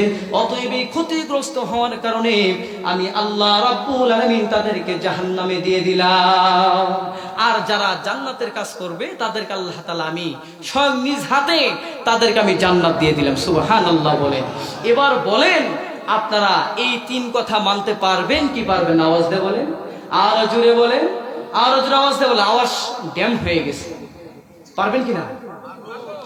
অতএব আল্লাহ রাব্বুল আলামিন জাহান্নামকে বানাইছেন, জান্নাতকে বানানোর পরে এত সুন্দর জাহান্নামকে বানাইছেন, জান্নাতকে বানাইছেন। এই জাহান্নামকে বানানোর পরে বান্দারা যখন জাহান্নামে চলে যাবে, জাহান্নামে যাওয়ার পরে আল্লাহ রাব্বুল আলামিনের কাছে উপরের দিকে তাকাই থাকবে। অসংখ্য দিন তারা পানির জন্য কাতরাইবে, পানি পাবে না। আল্লাহ তাআলাকে তারা বলবে, আল্লাহ, উপরের দিকে অনেক কালো কালো আচ্ছন্ন মেঘ দেখা যাচ্ছে, এন থেকে কিছু আমাদেরকে দেন না। তখন আল্লাহ তাআলা এই বান্দাদের রিকুশের কারণে তারা জনমের পর জনম তারা পানির পিপাসার কারণে কাতরাইবে জাহান্নামের মধ্যে। তখন তাদেরকে আল্লাহ তাআলা বলবেন যে, বান্দা, ঠিক আছে, অপেক্ষা করো। তখন আল্লাহ তাআলা আসমান থেকে এমন বৃষ্টি বর্ষণ করা শুরু করবেন, কিন্তু একটাও বৃষ্টির ফোঁটার কোনা পড়বে না। পড়বে কি? সাপ, বিচ্ছু, তাদের চেহারা হবে একেবারেই কালো রঙের। নাউজুবিল্লাহ বলেন। অতএব আল্লাহ রাব্বুল আলামিন বলেন, বান্দারে, এই জাহান্নামের আগুনের মধ্যে যারা অসংখ্য অগণিত শত শত হাজার হাজার বছর জাহান্নামের আগুনের মধ্যে পড়বে, অতএব বান্দারে, তাদের চেহারা এত কালো হয়ে যাবে, চেহারা এত কালো হয়ে যাবে। একজন জাহান্নামী অপর জাহান্নামের দিকে তাকিয়ে থাকবেন আর বলতে থাকবেন, আল্লাহ, এই জাহান্নামের মধ্যে দিয়েছেন, জাহান্নামের মধ্যে দিয়েছেন, এত শাস্তি উপভোগ করতেছি, কিন্তু জাহান্নামের মধ্যে এমন শাস্তি পাওয়ার পরে আমাদের চেহারা রং এত কালো হয়ে গেছে। তখন আল্লাহ রাব্বুল আলামিন বলতে থাকবেন, বান্দারে, অনেকদিন তোমরা জাহান্নামে থেকেছো, অতএব আর নয় জাহান্নাম, আর নয় জাহান্নাম, তোমরা দুই দলে বিভক্ত হয়ে যাও। তখন আল্লাহ রাব্বুল আলামিন জাহান্নামীদেরকে এমন মেসেজ দেওয়ার পরে জাহান্নামীরা সবাই স্টেজে চলে আসবেন আর জাহান্নামীদেরকে বলতে থাকবেন, বান্দারে, তোমরা জাহান্নামে চলে যাও। তখন এই বান্দাগুলো জাহান্নামে চলে যাবে, এত দৌড় দেবে, এত দৌড় দেবে। তখন বান্দাগুলো বলতে থাকবে, বান্দাগুলোকে আল্লাহ রাব্বুল আলামিন বলতে থাকবে, বান্দারে, তোমাদেরকে বলা মাত্র এত দৌড় দিলা, এত দৌড় দিলা, তোমরা কি জানো না জাহান্নামের মধ্যে কি পরিমাণ আযাব গজব? তখন এই বান্দাগুলো আল্লাহ রাব্বুল আলামিনের সামনে কেঁদে কেঁদে বলতে থাকবেন, আল্লাহ, দুনিয়ার জমিনের মধ্যে এত নাফরমানি করেছি, আপনার কোরআনের আয়াতগুলো মানতে চাইনি, বুঝেছি কিন্তু মানতে চাইনি, কিন্তু আল্লাহ এই আয়াতগুলো না মানার কারণে আমাদের জন্য আজকে জাহান্নামকে বরাদ্দ করে দিয়েছেন। অতএব আল্লাহ আজকে এমন একটা দিনে আমাদেরকে উপস্থিত করছেন, আমাদেরকে জাহান্নাম থেকে বের করলেন, আবার জাহান্নামে ঢুকাই দিলেন। কিন্তু দুনিয়াতে 60 বছর 70 বছর হায়াত পেয়েছিলাম, এই 70 বছর হায়াতের মধ্যে আল্লাহ শুধু নাফরমানি করেছি, কিন্তু এই নাফরমানি করার কারণে আপনি জাহান্নাম বরাদ্দ করে দিয়েছেন। কিন্তু আজকের দিনের মধ্যে যদি আমি বান্দা যদি নাফরমানি করি তাহলে কত নাম্বার জাহান্নামে দিয়ে দিবেন। আল্লাহ রাব্বুল আলামিনের কাছে এই জাহান্নামীদের এমন কথা শোনার পরে আল্লাহ রাব্বুল আলামিনের কাছে এত ভালো লাগবে বান্দার এত ভয় পাস কেন? তোদেরকে আমি শত শত বছর জাহান্নামে দিয়ে দিলাম, জাহান্নামের আগুন দিয়ে পড়লাম, অতএব বান্দারে টেনশন করিস না, আমি আল্লাহ রাব্বুল আলামিন তোদেরকে জাহান্নামে যাওয়ার অর্ডার করে দিলাম। আর বলা মাত্র এত দৌড় দিলা জাহান্নামের দিকে। অতএব আল্লাহ রাব্বুল আলামিন বলবেন, বান্দারে তোদের এই জাহান্নামে যাওয়ার ভঙ্গিটা তো আমি আল্লাহর কাছে ভালো লেগে গেল, অতএব আমি আল্লাহ রাব্বুল আলামিন তোদেরকে জাহান্নামে নয়, তোরা ডান দিকে তাদের আমলনামা নিয়ে জান্নাতে চলে যা। সুবহানাল্লাহ। অতএব আল্লাহ রাব্বুল আলামিন আরেক শ্রেণীর মানুষদেরকে বলতে থাকবেন, বান্দারে তোরা তো জাহান্নাম থেকে কয়েদি হয়ে বের হয়েছো, অতএব বান্দারে তোমরা জাহান্নামে চলে যাও। তোমরা দুনিয়ার জমিনের মধ্যে যেই নাফরমানি করেছো এই নাফরমানি করার কারণে তোমাদেরকে আমি আল্লাহ রাব্বুল আলামিন শতবার পরামর্শ করে দেখেছি তোমাদের বরাদ্দ জাহান্নাম, অতএব তোমরা জাহান্নামে চলে যাও, আমার কাছে কোনো রিকোয়েস্ট করবে না। তখন এই বান্দাগুলো জাহান্নামের দিকে এক পা আগাবে, আরেক পা পিছাবে, আরেক পা আগাবে। তখন আল্লাহ রাব্বুল আলামিন বান্দাদেরকে ডাকতে থাকবেন, বান্দারে তোমরা এক পা জাহান্নামের দিকে যাও, আবার জান্নাতের দিকে যাও কেন? তখন এই মানুষগুলো আল্লাহ রাব্বুল আলামিনকে বলতে থাকবেন, আল্লাহ দুনিয়ার জমিনের মধ্যে এমন নাফরমানি করেছি, এখনো যদি আপনার কথাগুলো না শুনে যদি যাই, কিন্তু আল্লাহ জাহান্নামে তো যাচ্ছি, কিন্তু একটু দিলে ভয় লাগতেছে। কিন্তু দুনিয়াতে উলামায়ে কেরাম বয়ান করেছেন আপনার ভিতরে 99 গুণ ভালোবাসা দিয়েছে, অতএব আমার মার সাথে যখন ঝগড়া লাগতো, বাবার সাথে ঝগড়া লাগতো, টাকা নিয়ে ঝগড়া লাগতো, মার কাছে আমি 500 টাকা চেয়েছিলাম মেলান্দ বাজার যাওয়ার জন্য, মা দিতে চাই নাই। আমি সন্তান রাগ করে বন্ধুর বাড়িতে চলে গেলাম, কিন্তু বন্ধুর বাড়িতে যাওয়ার পরে এই বন্ধুকে নিজের হালতগুলো বললাম, বন্ধুরে আমার মার কাছে আমি বাবার কাছে 500 টাকা চেয়েছিলাম, এই 500 টাকা চাওয়ার কারণে আমার মা আমাকে আঘাত করছে, ঘর থেকে বের করে দিয়েছে, এরকম হয় কি হয় না? এরপরে আল্লাহ রাব্বুল আলামিনকে বলবেন, আল্লাহ এত কঠিন শাস্তি দেওয়ার কারণে আমরা ঘর থেকে বের হয়ে গেছি, মাত্র ভালোবাসা দিয়েছিলেন কয় পার্সেন্ট? আর জোরে আওয়াজ দিয়ে বলেন 1% ভালোবাসা। তখন মানুষগুলো আল্লাহ রাব্বুল আলামিনকে বলবেন, আল্লাহ এদের ভিতরে যদি 1% ভালোবাসা দেওয়ার কারণে আমি বন্ধুর বাড়িতে যদি 1 দিন 2 দিন থাকার কারণে আমার মা পুরো মেলান্দ শহরের মধ্যে মাইকিং করে দিলেন, আমার সন্তান হারানো গিয়েছে, এরকম হয় কি হয় না? আর জোরে আওয়াজ দিয়ে বলেন। অতএব আল্লাহ তার ভিতরে মা বাবার ভিতরে যদি 1 গুণ ভালোবাসা থাকার কারণে আমাদেরকে তো বেশি মহব্বত করে আমাদেরকে খুঁজে বের করতেন, অতএব আল্লাহ আপনার কাছে মনে হয় 99 গুণ ভালোবাসা আছে, অতএব শুধু আল্লাহ আপনি 1 গুণ ভালোবাসা প্রকাশ করেছিলেন, আর রহমান আল্লামাল কুরআন, অতএব আর 98 গুণ ভালোবাসা আপনার ভিতরে রেখে দিয়েছেন। এখন মনে মনে চিন্তা করলাম, আমার মার সাথে আমি রাগ করলে দুনিয়াতে খুঁজে বের করতো, অতএব আল্লাহ আপনার ভিতরে 99 গুণ ভালোবাসা আছে, এই 99 গুণ ভালোবাসা সামনে রেখে শুধু ভাবতেছি মনে হয় আমার মাওলা পিছন থেকে ডাক দিবে, অতএব এই চিন্তা করে আমি জাহান্নামের দিকে যাচ্ছি। আল্লাহ মনে হয় আমাকে জাহান্নাম থেকে যাওয়ার পরে যখন আমি জাহান্নামের দরজায় পাড়া দিব, এমন সময় আপনি ডাক দিয়ে দিবেন, এর জন্য আমি অপেক্ষা করতেছি। তখন আল্লাহ রাব্বুল আলামিন বান্দাদেরকে বলতে থাকবেন, বান্দারে তোমার এই কথাটা আমার আল্লাহর কাছে এত ভালো লাগছে, যেমন দুনিয়ার মধ্যে আমি লক্ষাধিক পয়গাম্বর প্রেরণ করেছিলাম, এই পয়গাম্বরদের ভিতরে আমার মুহাম্মদের কথা এত সুন্দর ভালো লেগেছে, অন্য নবীদের কথা তো খারাপ ছিল, ঠিক কিনা আওয়াজ দিয়ে বলেন? অতএব মুহাম্মদের কথা এত সুন্দর ছিলেন, মুহাম্মদের কথা মানুষে জিজ্ঞাসা করছেন, মুহাম্মদ তোমার চেহারা সুন্দর না ইউসুফ নবীর চেহারা সুন্দর? নবীজি এত সুন্দর ভাবে জবাব দিয়ে দিতেন। আল্লাহ রাব্বুল আলামিন পয়গম্বর ইউসুফ আলাইহিস সালাতু ওয়াস সালামকে দুনিয়ার জমিনের মধ্যে লাল সুন্দর দিয়েছিলেন, আর আমার আল্লাহ রাব্বুল আলামিন দুনিয়ার জমিনের মধ্যে আমাকে বাদামি সুন্দর দিয়েছেন। এবার আপনারা জোরে আওয়াজ দিয়ে বলবেন, লাল মানুষগুলো ভালো লাগে নাকি বাদামি সুন্দরী মানুষ ভালো লাগে? অতএব মুহাম্মদের কথাগুলো এমন সুন্দর লাগতো, এত ভালো লাগতো। মুহাম্মদকে এত সুন্দর কথার কারণে মুহাম্মদকে আখিরি নবী বানাইছি। অতএব বান্দারে তোদের জবাবের কারণে এত মায়া লাগছে, এত মায়া লাগছে। আমি দুনিয়ার জমিনের মধ্যে শুধু এক ভাগ ভালোবাসা প্রকাশ করেছিলাম বান্দা, আর আজকে তোদেরকে জাহান্নাম থেকে বের করে করে আমি আল্লাহ রাব্বুল আলামিন ৯৮ ভাগ ভালোবাসা প্রকাশ করে দেব। সুবহানাল্লাহ। এবার বলেন ৯৮ ভাগ ভালোবাসা কে কে পেতে চান? হাত আওয়াজ দিয়ে বলেন, জোরে জোরে আওয়াজ দিয়ে হাত তোলেন, আরো জোরে বলেন। ৯৮ ভাগ ভালোবাসা কে কে পেতে চান? ৯৯ গুণ ভালোবাসা কে কে পেতে চান? আল্লাহ সবাইকে কবুল করেন, বলেন আমিন। অতএব বান্দারা, আমি আল্লাহ রাব্বুল আলামিন তোমাদেরকে ৯৮ গুণ ভালোবাসা আমি আল্লাহ রাব্বুল আলামিনকে প্রকাশ করে দিব। এমন একটা দিন আসবে, এমন একটা দিন আসবে, সেই দিনের মধ্যে এমন কঠিন অবস্থা হয়ে যাবে। আল্লাহ রাব্বুল আলামিন আয়াতে কারিমা নাযিল করলেন, ইন্না জাহান্নামা কানাত মিরসাদা লিত-তাগিনা মাআবা। আমি আল্লাহ রাব্বুল আলামিন এমন জাহান্নাম বানাইছি, এমন জাহান্নাম বানাইছি, যেই জাহান্নামের মধ্যে বান্দাদেরকে আমি আরাম দিব। কেমন আরাম দিব? ঠান্ডা দিয়ে আরাম দিব। এমন এয়ার কন্ডিশন দিব, যেমন 20 ফিট স্কয়ার যদি 20 ফিট জায়গার মধ্যে যদি 200 টনের 3টা এসি লাগাই দেন, এই ঠান্ডাটা কেমন লাগবে? আওয়াজ দিয়ে বলেন। অতএব আল্লাহ রাব্বুল আলামিন বান্দাদেরকে বললেন, বান্দারা রে, আমি আল্লাহ রাব্বুল আলামিন যেই জাহান্নামের আয়াতগুলো নাযিল করেছি, এই জাহান্নামের আয়াতগুলোকে ফলো করো, জাহান্নামের আয়াতগুলোকে সামনে রাখো। অতএব বান্দারে, এই জাহান্নামের আয়াতগুলোকে আমি আল্লাহ রাব্বুল আলামিন এমন ভাবে নাযিল করলাম, বান্দাদেরকে আমি জাহান্নামে দিয়ে দিব, কাউকে জান্নাতে দিয়ে দিব।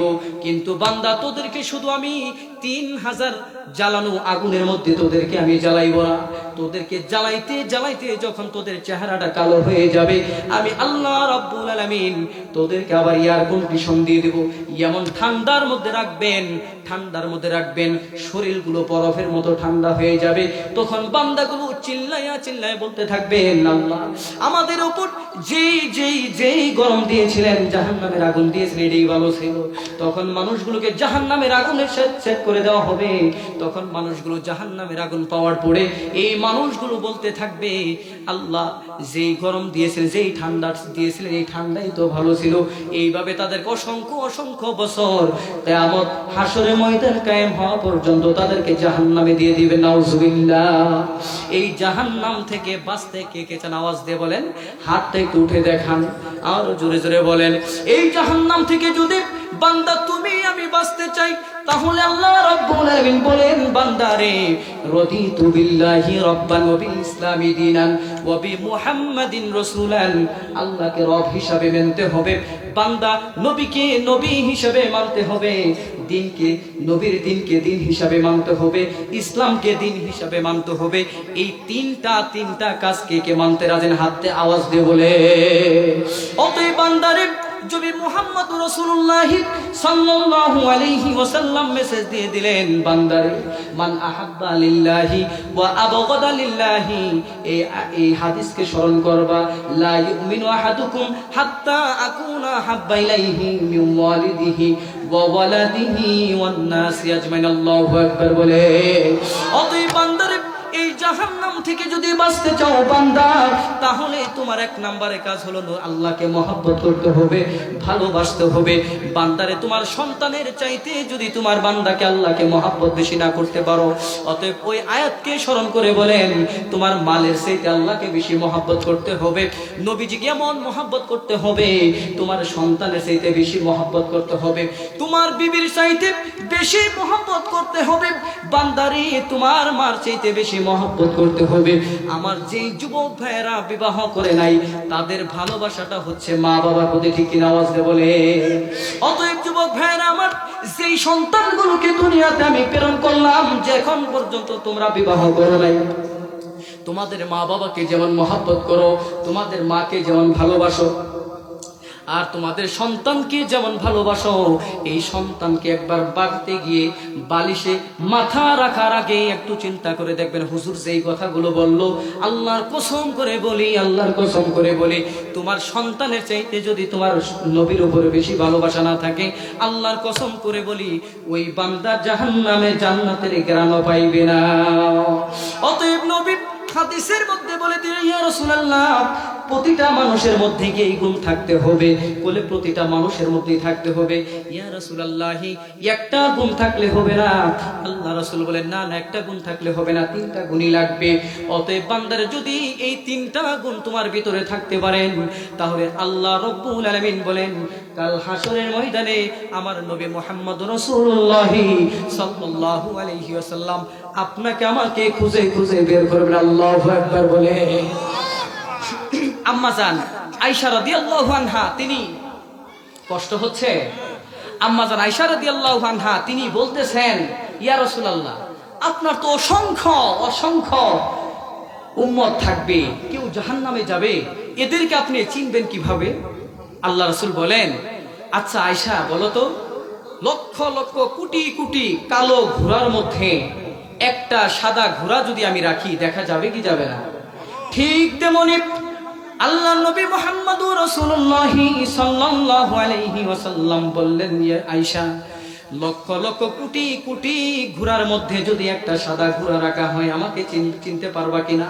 অতএব আমাদের নবীদের আমাদের উম্মতের মধ্যে অসংখ্য নবী থাকবে, তারা শুধু নিজে বাঁচার জন্য ইয়া নাফসি ইয়া নাফসি বলতে থাকবে।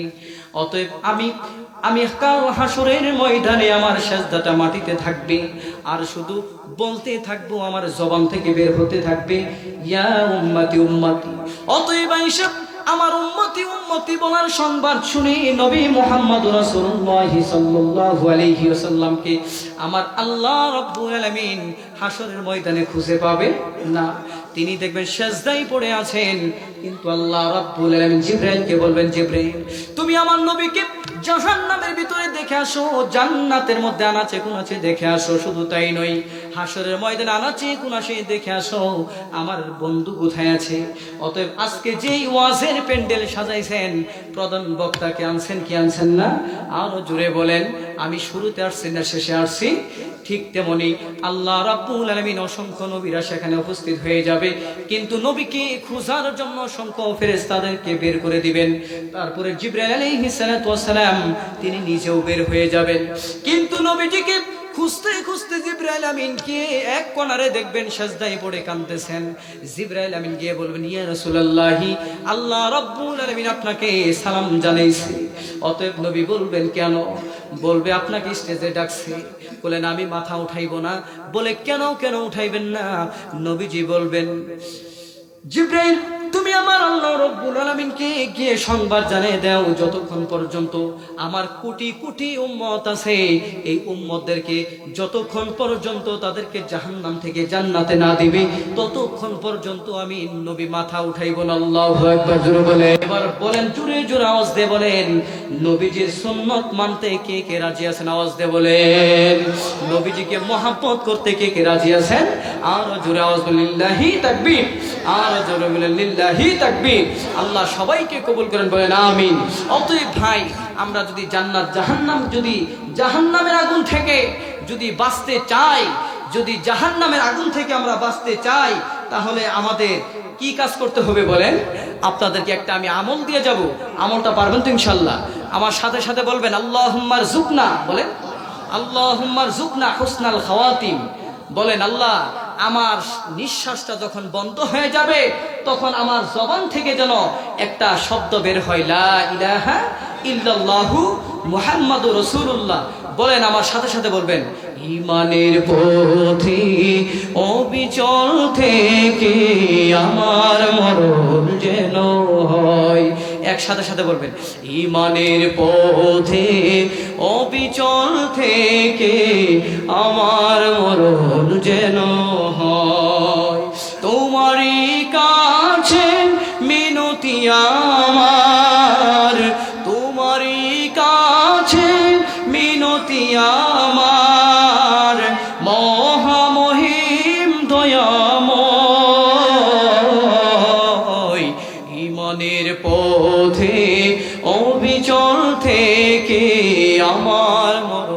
যেন হয়।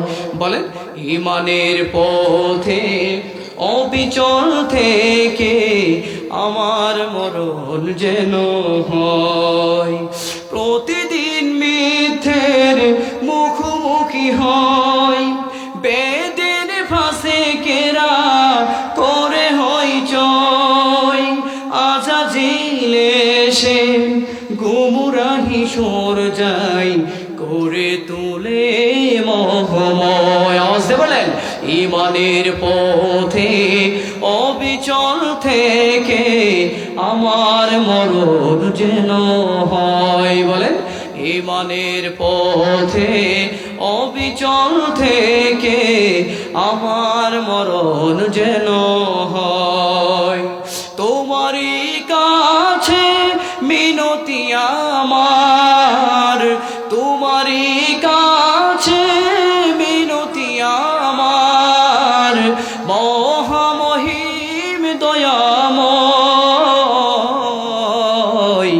ঈমানের পথে অবিচল থেকে আমার মরণ যেন হয়। আল্লাহ সবাইকে কবুল করেন, বলেন আমিন। বিশেষ করে আমাদের আম্মা জানদের জন্য মেসেজ হলো, আপনাদের জন্য আল্লাহ তাআলা কুরআনুল কারীমের মধ্যে আয়াত নাজিল করছেন, একাধিকবার মুমিনদের জন্য আয়াত নাজিল করছেন। তারপর আরেকটা আয়াত নাজিল করছেন, আমিনু কামা আমানান নাস, তোমরা ঈমান আনো যেমনি ভাবে সাহাবায়ে কেরামেরা ঈমান এনেছে, ঠিক না বলেন? অতএব পর্দার আড়ালে মা বোনেরা যারা আছেন, আপনারা অবশ্যই অবশ্যই আসিয়ার মতো ঈমান রাখতে পারবেন ইনশাআল্লাহ, পারবেন তো ইনশাআল্লাহ। আর আসিয়া, মারিয়াম, তাদের ইতিহাসগুলো আপনারা পড়বেন। আর বিশেষ করে আপনাদের জন্য মেসেজ হচ্ছে, আমাদের মা বোনদের যাদের বিবাহ হয়ে গেছে, আপনাদের মাত্র 3টা কাজ করবেন, আপনারা জান্নাতি। 1 নাম্বার বলেন স্বামীর খেদমত, বলেন স্বামীর খেদমত। 2য় নাম্বার আপনি নামাজ। 3য় নাম্বার স্বামীর আমানতদারিতা, তার ফরজ বিধানগুলো যদি কোনো মা বোন মানতে পারে, সে 100% জান্নাতে, ঠিক না বলেন? যত ঝামেলা শুধু আমাদের পুরুষদের জন্য, কি বলেন? টাকায় ঝামেলা, ব্যবসায় ঝামেলা, সব জায়গায় ঝামেলা আছে না নাই? কিন্তু মা বোনদেরকে বলি, আপনারা একেবারেই নিখুঁত, দুধের চেয়ে ফ্রেশ। শুধু স্বামীর কদর করবেন, নামাজ পড়বেন আর পর্দা করবেন, পারবেন তো ইনশাআল্লাহ? আল্লাহ পাক আমাদের সবাইকে কবুল আর মঞ্জুর করেন, বলেন আমিন। আর সবচেয়ে বড় মেসেজ হচ্ছে, এই দোয়াটা সবসময় পড়বেন, আল্লাহ আমার মৃত্যু কখন আসবে আমি জানি না, কিন্তু যখন মৃত্যু আসবে, মৃত্যু আসা মাত্রই আল্লাহ আমার জিন্দেগির শুরু লগ্নটা যেন মুহাম্মদের কালেমা পড়ে পড়ে যেতে পারি, সুবহানাল্লাহ বলেন। অতএব দোয়াটা সবসময় বলবেন, আল্লাহুম্মা রযুকনা হুসনাল খাওয়াতিম, আল্লাহ আমার শেষটা যেন ভালো হয়। ভাই আসলে তৃপ্তি সহকারে আলোচনা করতে পারি নাই, তারপরও যদি আমার আলোচনায় যদি কেউ কষ্ট পেয়ে থাকেন, আমাকে অবশ্যই ক্ষমা দৃষ্টিতে দেখবেন। আর বাকি কোনো সময় যেন আপনাদের এলাকায় যদি আসি, যদি আমার আওয়াজ যদি আপনাদের কানে যায়, তবে অবশ্যই ইনশাল্লাহ সেদিন আপনাদের সাথে দিল খোলা আলোচনা ইনশাল্লাহ আমি করব। আমিন বলে না সবাই? চুপচাপ করে বসে আছে নাকি? যাইবেন না? আমার নাম শোনার পরে, শরীফুল ইসলাম নাম শোনার পরে যাবেন না? যাবেন না মনে হয়। এর জন্য আল্লাহ সবাইকে কবুল করেন। আর বিশেষ করে দোয়া হচ্ছে, এই মাদ্রাসা আমি যে আয়াতটা নিছিলাম, যদি আমি সময়টা একটু বেশি পাইতাম, অবশ্যই কিছু মাদ্রাসার জন্য আমিও চিন্তা ভাবনা করছিলাম। তো যাই হোক, আপনাদের এলাকার প্রতিষ্ঠান, আপনারা যাই যতটুকু পারেন এই প্রতিষ্ঠানকে আপনারা জান মাল দিয়ে দেখবেন। আল্লাহ তাআলা বলেন, তোমাদেরকে আমি জান এবং মাল দিয়েছি, বিনিময়ে তোমাদেরকে কি দিব? বলেন জান্নাত দিব। জান এবং মালের বিনিময়ে আমি তোমাদেরকে কি দিব? বলেন জান্নাত দিব। তো আমরা যদি টাকা পয়সা দিয়েও না পড়ি, তারপরেও আমরা মাদ্রাসায় কথা দিয়ে, পরামর্শ দিয়ে, নিজেদের সন্তান দিয়ে হলেও আপনারা এই মাদ্রাসাকে মহব্বত করবেন। আপনাদের এই মাদ্রাসার মুহতামিম সাহেবের নাম কি? মাওলানা মুস্তাকিম বিল্লাহ নাকি? মুস্তাকিম সাহেব না? উনি অত্যন্ত অনেক ভালো মানুষ। আসলে ওনার মাধ্যমে আমি এর আগে অনেক প্রোগ্রাম করেছি। উনি যে এলাকাগুলোতে ছিল, মাশাআল্লাহ মাদ্রাসাকেও মাশাআল্লাহ অনেক সুন্দর জমাইছিলেন। যাই হোক, এমন একজন বিজ্ঞ আলেমকে আপনারা পেয়েছেন, আমার মুস্তাকিম ভাইকে আল্লাহ তাআলা দ্বীনের জন্য কবুল করেন, বলেন আমিন। আরো জোরে বলেন আমিন। আরে ভাই একটা কথা শুনেন, আমি একজন মাদ্রাসার মুহতামিম। একজন মুহতামিম সবার কাছে কি ভালো হতে পারবে? আওয়াজ দিয়ে বলেন সে কি এলাকার সন্তান? এলাকার সন্তান না, সে দূর থেকে আসছে। তাকে আপনারা পরামর্শ দিবেন। আমার মুস্তাকিম ভাইয়ের মধ্যে ওনার বয়স হিসেবে উনি যেত বড় পেন্ডেল করছেন, শুকরিয়া। আমার মনে হয় কি জানেন, দিল খুলে আর 1 ঘন্টা আলোচনা করতে পারতাম। আমার মনে হয় এই এলাকার যুবক ভাইরা ইসলামের প্রতি আন্তরিকতা অনেক বেশি। কি বলেন আপনারা? যুবক ভাইদের প্রতি আমার একটা আন্তরিক আবদার থাকবে, আপনারা মুস্তাকিম ভাইয়ের সাথে মুরব্বীদেরকে সাথে নিয়ে এই মাদ্রাসাকে জান মাল অথবা আপনাদের সন্তান দিয়ে হলেও আপনারা এই মাদ্রাসাকে মহব্বত করবেন, মাদ্রাসায় দিবেন। দেওয়ার ফলে কি হবে, এই মাদ্রাসায় একদিন দেখবেন আপনারা যে মাদ্রাসাগুলো ইন্টারন্যাশনাল মাদ্রাসাগুলোকে ফলো করেন, আরে ভাই আমি মাদ্রাসা করছি, আপনাদের এই জায়গাকে 10টা ভাগ করলে যতটুকু জায়গা হবে এতটুকু জায়গার মধ্যে আমার মাদ্রাসা ঢাকা রায়ের বাগ। যখন কোনো সময় যদি আপনারা যাত্রাবাড়িতে আসেন, আমার মাদ্রাসা ইনশাআল্লাহ অবশ্যই আসবেন, আপনাদের দাওয়াত রইল। আর বিশেষ করে আমার মুস্তাকিম ভাইয়ের সাথে আপনারা কথাই পরামর্শ দিয়ে, সন্তান দিয়ে মাদ্রাসাকে কিভাবে আপডেট করতে পারবেন, বিশেষ করে মা বোনদের কাছে আমার আবদার থাকবে, আপনারা টাকা দিয়ে, পয়সা দিয়ে এই মাদ্রাসাকে কি কিছু করতে পারবেন কিনা বলেন? কে কে পারবেন হাত তুলে বলেন। এই যে তখন আমি ঢাকা থেকে ওয়াজ করলাম, আমি যদি একটা আবদার করি আপনাকে রাখবেন? রাখবেন? আমি বেশি নেই, এরকম শুধু 5টা লোক শুধু আমি দেখব, শুধু 5টা লোক 10,000 টাকা আমার জন্য, বাকি আল্লাহর জন্যই তো দিবেন। আমি যে ঢাকা থেকে আসলাম, বয়ান করলাম, আপনারা আমার মহব্বতেই ছিলেন। কি বলেন? আমি কি আপনাদের কাছে আবদার করি?